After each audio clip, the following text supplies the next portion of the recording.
શહેરના વિદ્યાનગર ખાતે એડવોકેટ પર કરાયેલા હુમલા અંગે તમામ વકીલ મંડળ કોર્ટ કામગીરીથી અડગા રહી પોલીસને યોગ્ય કાર્યવાહી કરવાની માંગ કરી છે। ભાવનગરના વિદ્યાનગર રજિસ્ટર કચેરી ખાતે વકીલ ધર્મેશ પોંદા પર હુમલો કરાયાની ઘટના બની હતી, જે બનાવ મામલે પોલીસ ફરિયાદ નોંધવામાં જતા પોલીસે મારામારીની ફરિયાદ નોંધવા કહેતા તમામ વકીલ મંડળ આજે કોર્ટ ખાતે એકઠા થઈ અને કોર્ટ કામગીરીથી અડગા રહી વિરોધ કર્યો છે। તમામ વકીલ મંડળ દ્વારા પોલીસને યોગ્ય ફરિયાદ નોંધી કડક કાર્યવાહી કરવાની માંગ કરાઈ છે। પ્રેસિડેન્ટ ભાવનગર બાર એસોસિએશન અમારા પ્રેસિડેન્ટ હિરેનભાઈ જાની 2 દિવસ માટે બહારગામ છે।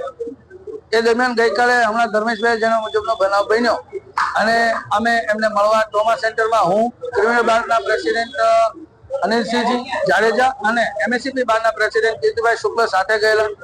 બનાવ સંદર્ભે માહિતી મળી અને એમને ડિસ્ચાર્જ આપ્યા પછી ફરિયાદ નોંધવા નીલમબાગ પોલીસ સ્ટેશન ગયા, ત્યારે નીલમબાગ પોલીસ સ્ટેશનમાંથી એમને ફરિયાદ નોંધવા અંગે જે તકલીફ પડી એ ધર્મેશભાઈએ જણાવ્યું। એ સંદર્ભે આજરોજ ભાવનગર બાર એસોસિએશન, એમએસસીપી બાર અને ક્રિમિનલ બાર એસોસિએશનના સભ્યોની મીટિંગ મળી, એમની વાત સાંભળી। ઉપરાંત બાર કાઉન્સિલ ઓફ ગુજરાતના ચેરમેન શ્રી જે પટેલ સાહેબે પણ ફોન પર લાઈવ વાત કરી અને પૂરેપૂરો સહકાર બાર કાઉન્સિલનો છે એ જણાવ્યો છે। આજે એ ફરિયાદ નોંધવા જાય છે ત્યારે અમે હોદ્દેદારો સાથે જઈએ છીએ। શેખ હર્ષિદ મોહમ્મદભાઈ દ્વારા હુમલો કરવામાં આવેલ, ટેક્સની રકમ જે બાકી હતી એમના દ્વારા મસ્તીથી કરવા દ્વારા મારી ઉપર હુમલો કરવામાં આવેલ।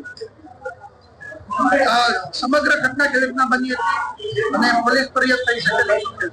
પોલીસ ફરિયાદ કરવા માટે અમે ગયેલ તો પોલીસ દ્વારા મારામારીની ફરિયાદ છે એ લેવામાં આવશે, લૂંટની ફરિયાદ લેવામાં નહીં આવે પોલીસ દ્વારા જણાવવામાં આવે। In charge president